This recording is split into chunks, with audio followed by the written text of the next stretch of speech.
Government land and buildings in Cairo to transfer to Egypt's sovereign wealth fund, and ASML stock surges on its healthy profit announcement. You're watching the Daily Brief with Forbes. I'm Ramia Faraj. President al-Sisi has issued a decree removing the public benefit status of lands and buildings belonging to 13 ministries in central Cairo. Their ownership will be transferred to the Sovereign Fund of Egypt. The transfers include the headquarters of certain government ministries in Cairo and creates opportunities for development, leasing, and investment.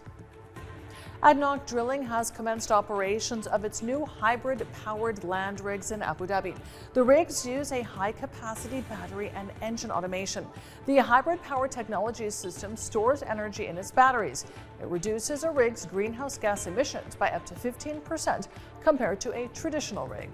Dutch tech giant ASML stock price surged today as it reported $8.5 billion of net profit last year compared to $6.1 billion in 2022.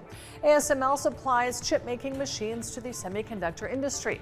These semiconductor chips power everything from mobile phones to cars. Puma forecasts sales and profits this year below analyst expectations, sending its shares down 8% to their lowest since 2018.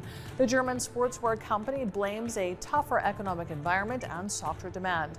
Puma expects mid-single-digit growth in sales this year, compared with the 6.6% growth it saw in 2023. The downturn in Eurozone business activity eased this month. HCOB's PMI, compiled by S&P Global, rose to 47.9 this month from December's 47.6. It's the 8th month below the 50 level, separating growth from contraction. An improved manufacturing outlook was partly offset by a steeper decline in the services industry. China's central bank will cut the amount banks must hold in reserve by 50 basis points from February 5th. It's part of policymakers' efforts to boost the economic recovery. It will free up $139.45 billion for lending to the market. In today's Forbes Real-Time Billionaires ranking, our biggest winner is Bernard Arnault. He's up $4.7 billion, now with net wealth of $183.9 billion. Our second biggest winner today is William Ding, up $2.1 billion with net wealth of $31.2 billion.